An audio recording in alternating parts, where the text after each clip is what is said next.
Alrighty, welcome back to Yan, your anime needs. This is Kyle.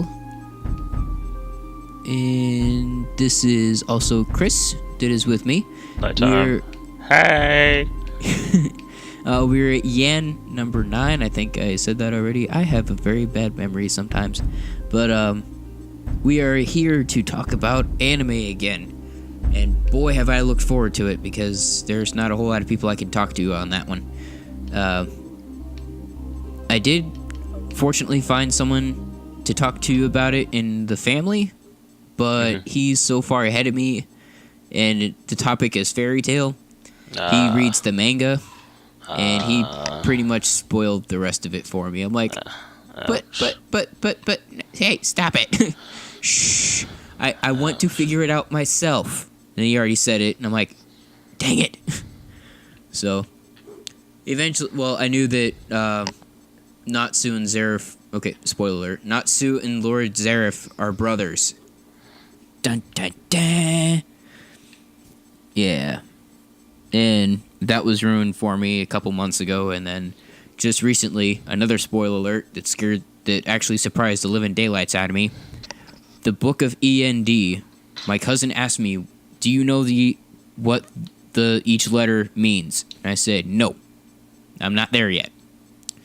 He said, ethereal, Natsu, Dragnil. I'm thinking, wait, Natsu has another final form? What is this?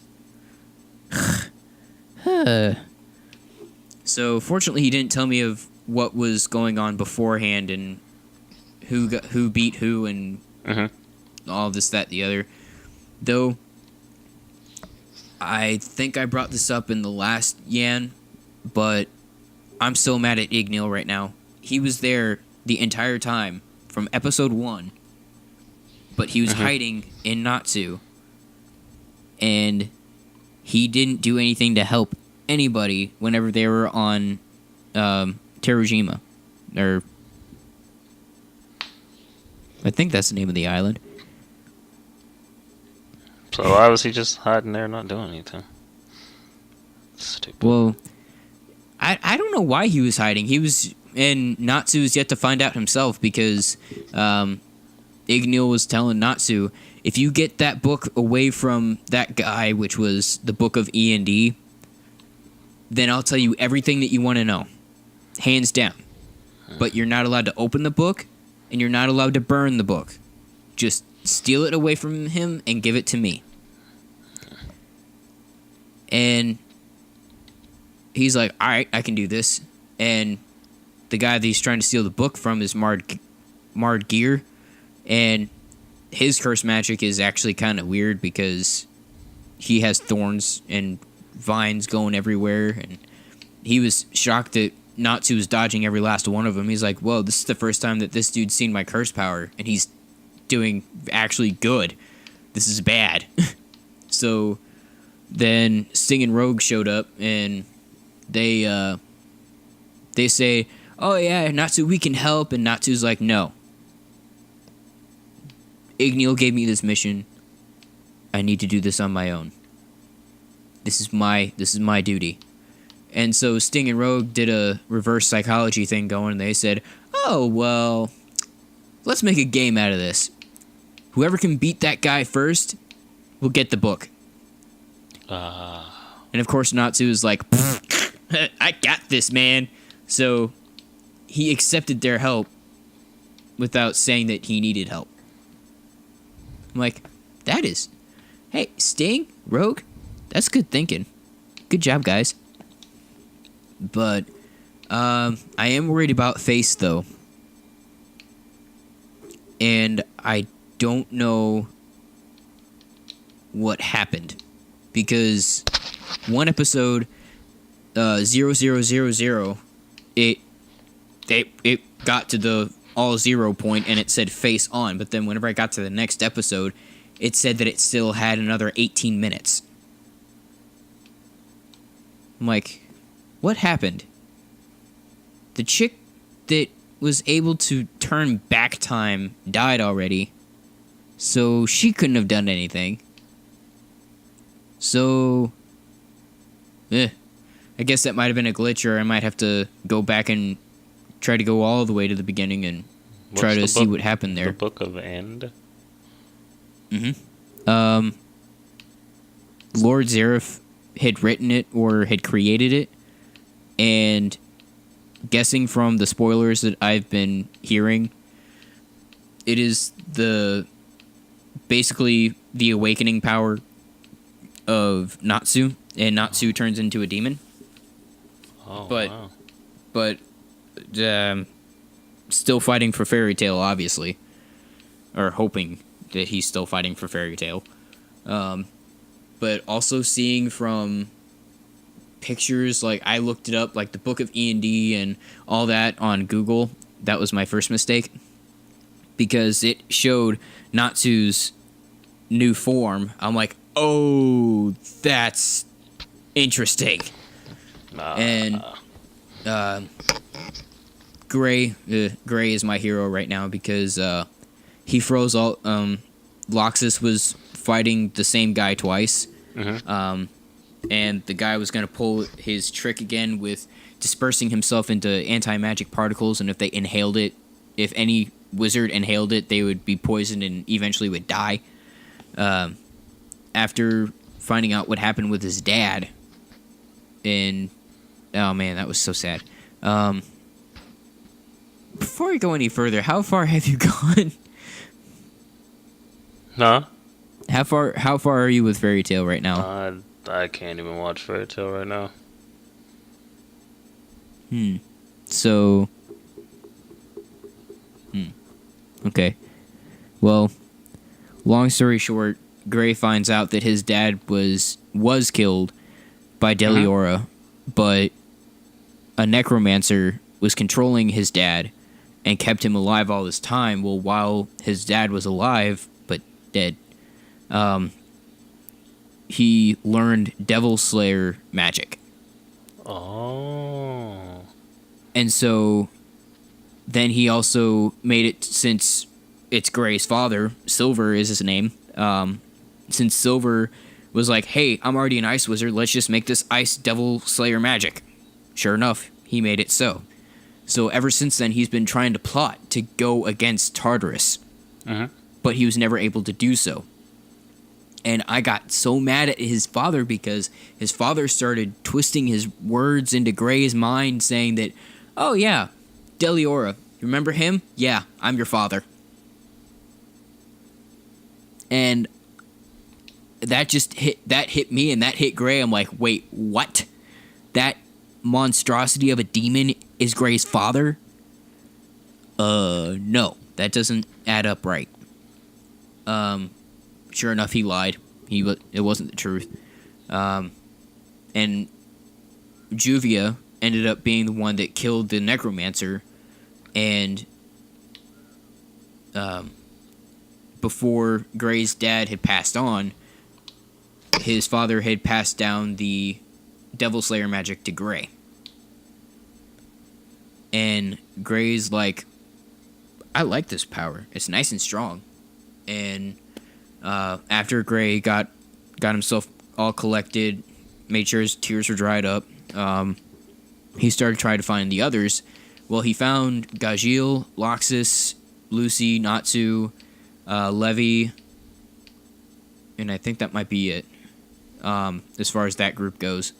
In order to cure the people that have inhaled anti-magic particles, they had to use the demon's blood that had casted it, a part of the potion, so then that way they can be cured. So they didn't know how they were going to get a hold of that. So then Loxus, being the hero, I guess, the stubborn hero, decided to finish his fight even when he was in that state of inhaling most of the particles to save everyone else.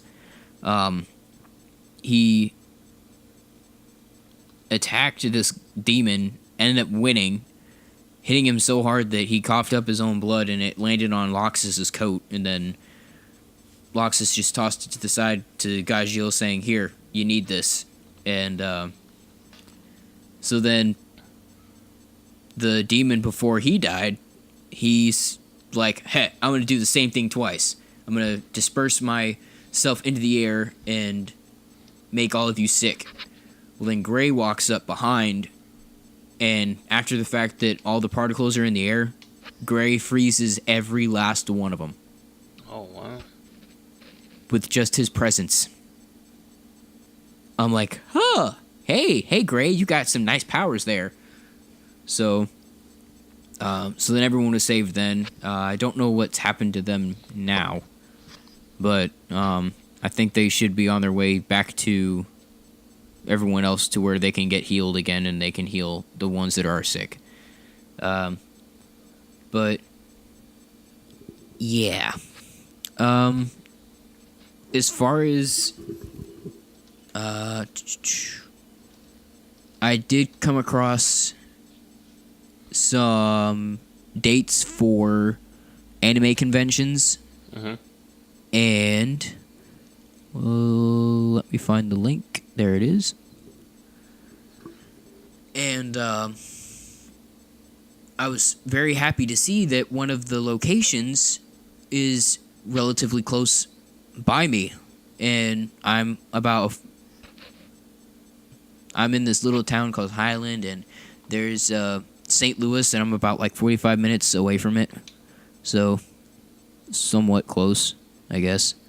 Alright, schedules, anime, conventions, there we go. And the site that I'm using is conventionscene.com. Conventionscene.com. There are 8 different events. 2 of them are the same air at the same time. The first one is in California, and it's called SAC Anime. It's the 1st of January to the 3rd of January of next year. All of these are really next year. And the next one's in Florida. That's February 5th to the 7th. Then the next one's in St. Louis, Missouri, and that's March 18th to the 20th. And that is going to be called Kawakan. And for those that are in or around the St. Louis area, that is going to be at the Crown Plaza. And that's a pretty big mall and hotel. So St. Louis people, direct the people that are new to that place to that convention.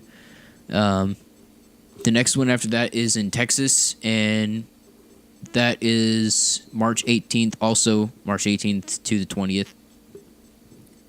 And March 25th to the 27th is in Boston, Massachusetts. There's no location on that one yet.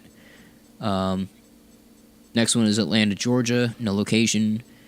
And the name of that event is MomoCon. I immediately thought of Momo from the last Airbender. MomoCon. And yeah, I don't know what their source was on that one, but I immediately thought of that adorable little creature from the last Airbender. And then I can see Sokka going in the background. Cactus juice, it's the quenchiest. And then, yeah, it does sound like a serious problem for that dude. Next one after that is in New Orleans. And that is July 29th to the 31st. And that's at the Hilton New Orleans Riverside Hotel. And the last one on the list is in Baltimore. And that does not have a location. And that's on August 12th to the 14th. Okay. Yeah, there's not a whole lot going on for anime cons so far that I see. Like, I don't see any that are big time names. But so, is there any anime that you recommend to anyone in this episode?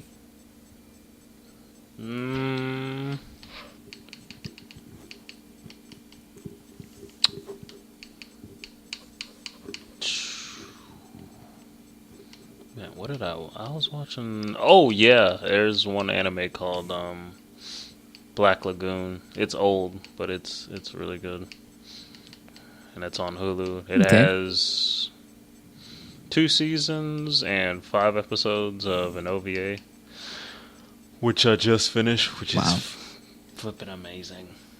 That OVA was, it's definitely mature, that's for sure. There's a lot of blood, a lot of gore, there's a lot of cussing, a lot of action, but I flipped and loved every minute of it.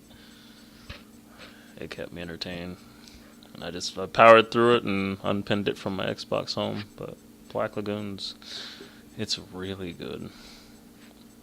Okay, I'll have to add that to my list on anime.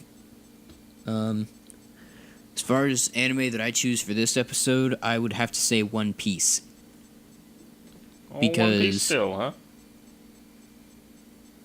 The last time it was Fairy Tail, but this time it's One Piece, and I say One Piece now because the point that I'm in, even though it's very, very, very, very, very early in the whole seasons of One Piece, like episode 162 compared to like the 600 whatever that they have now. Mm-hmm.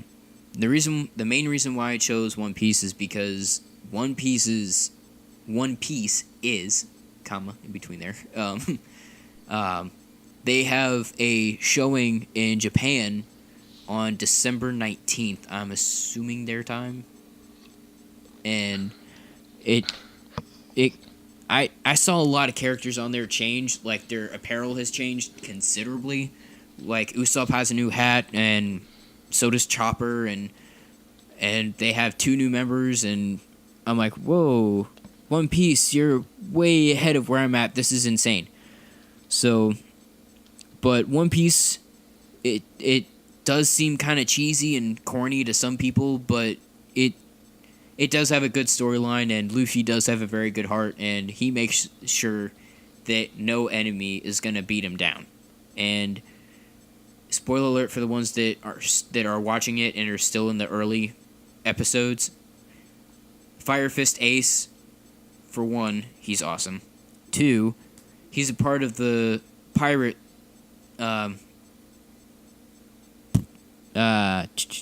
what's the name of that? I want to say guild because I'm trying to keep on Fairy Tail, but that's not right. He's a part of the pirate ship of the Whitebeards, and the Whitebeards is the strongest ship that there is. You don't want to mess with those people at all. And if you see the tattoo any of the Whitebeards anywhere on their body, their face, their back, arm, leg, anything, don't mess with them, because Fire Fist Ace is Luffy's brother. And this guy took out 6 marine ships by himself. And all he had to do is just say Fire Fist, or whatever the name of the devil fruit that he has, and then Fire Fist, and he just, a wave of flame over water, just annihilated all 6 ships. Oh, wow. Yeah, I'm like, Speaking of fire, here's a very interesting question that I just thought of. Who do you think would win? Fire Fist Ace or Natsu Dragneel? Those 2 facing each other.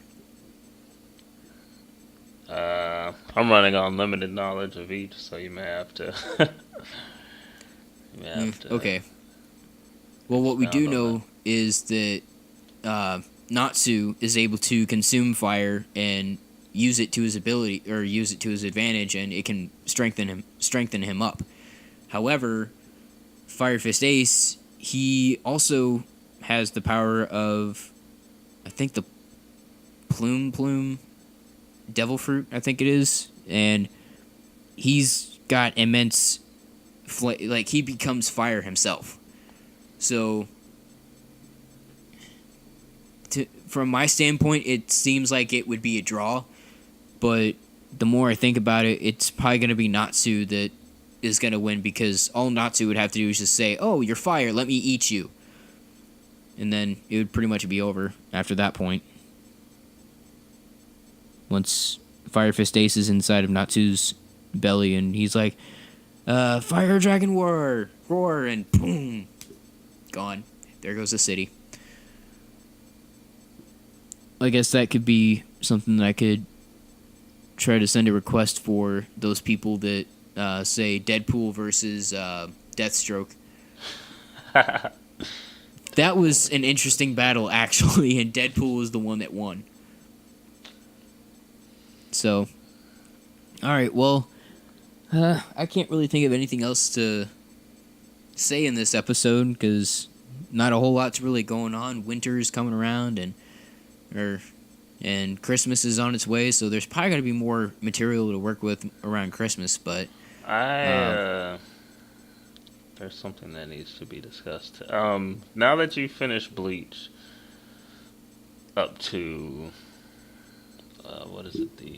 I forgot what arc they called it, but you finished Bleach up until the point to where he loses his powers, he gets them back, he fights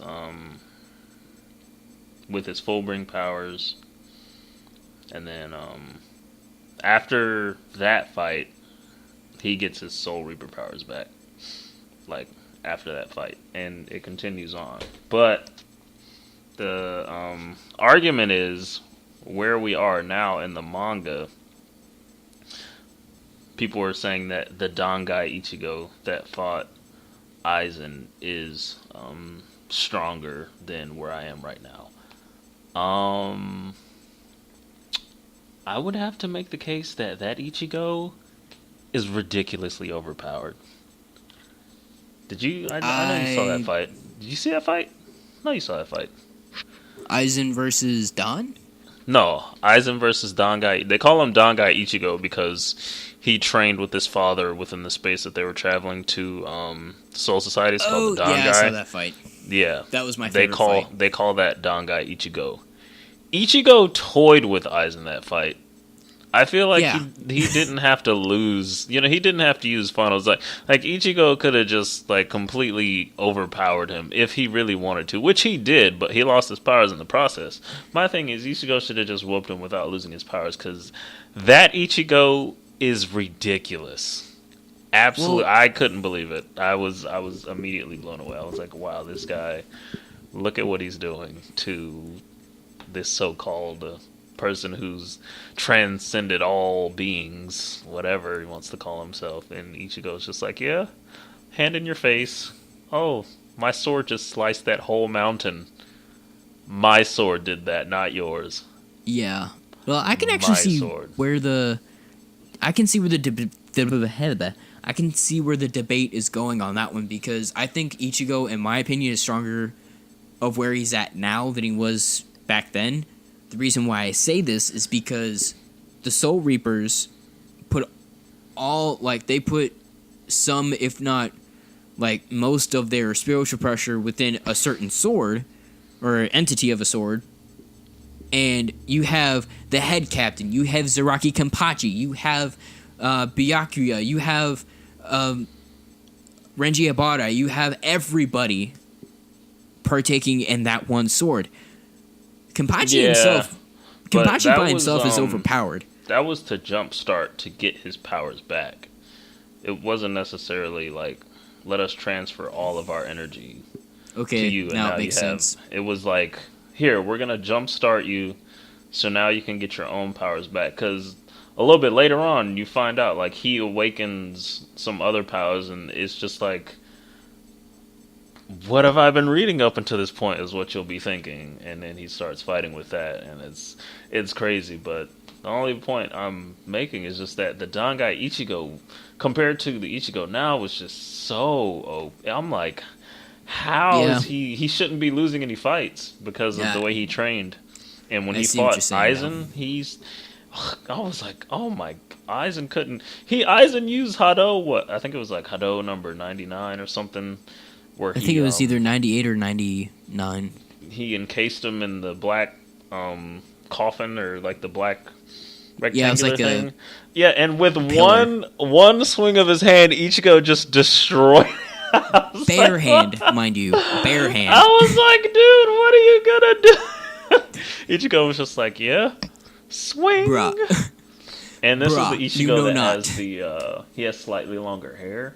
He doesn't have a mullet, but it kind of goes over his Like his he's got the eyebrows and bangs. everything. Yeah, like he has bangs, and he looks really cool in my opinion. But where I am now, I'm just like, I want that Ichigo back, because he would just destroy. He would destroy everything where I am now. That Ichigo would just kill everything. Annihilation. Aizen couldn't do anything with him. Aizen couldn't. He really couldn't. Literally couldn't do anything with him. Like, he got face palmed. He got sliced, and Aizen didn't even see it coming. He was like, "What the heck? You're not stronger than me!" Blah blah blah blah blah. Aizen started yelling and transforming, and it just didn't help. As Ichigo is slicing up mountains by himself. Yes, he's like, you got some issues, sword. dude. That was my sword, Aizen. That was my sword. Inconceivable. I was like, what? Ichigo's a god now. And Yeah. then, as we all know it, he used the final Zangetsu, and Boom. which was amazing, by the way. He looked so cool. I was like, whoa, what is this, dude? Final Zangetsu. Final Getsuga Tensho. Oh my gosh. That blast alone Yeah. would take out the Soul Society. That could take out Rikon District. That could take out past that. I mean, Yeah, he just crushed Aizen, but because of the Hogyaku that Aizen fused with, Aizen's regenerative powers were absolutely unbelievable. So he started to regenerate and come back, but the spell that Kisuke Urahara put on him, Ichigo weakened Prevented him that. enough for it to take effect. yeah. And that's what ended up happening to Aizen. So he got, trapped by Kisuke's spell, and then he was put into prison for like 2,000 years. Yeah. So there's like a whole bunch that happens later. That's why I encourage you to read it, because like it. I'll say it like this. Half the man. What is his name? He's the leader of the Soul Society. I forgot his name. The bald head, the beard, the old man. Yeah. Old man Became- Yamamoto. Yeah. You get to see his Bankai later. That's how serious things get. You get to see his Bankai later, and it is amazing. My jaw is quivering right now. Yeah, Like, that's all I'm gonna say. That's not even a spoiler. You get to see his Bankai later, and I won't say anything else. But it gets just man. See, I think they did it a disservice, because they're not, as far as I know, they're not. They're supposed to be continuing mangas from what I'm hearing, or continuing with the anime from what I'm hearing, but I don't know why they just stopped after the full Ichigo brain. and The full brain thing. is... Yeah, that was like, I was like, oh, this is cool, but I feel like it's fillers, and there's so much manga that can be ported over into the anime that just people would drool over. But so you get to see his Bankai, and not only that, it picks up like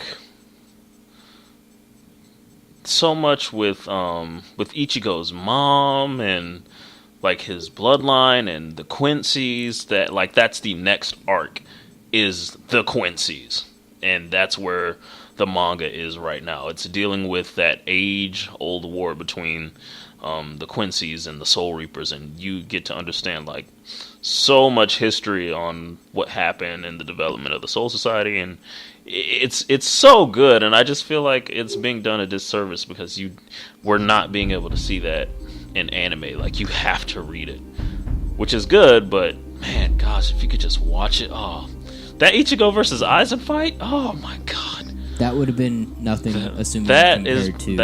that's one of my top anime fights. Amen. that fight, Ichigo was just on a different wavelength. Stay tuned to part 2.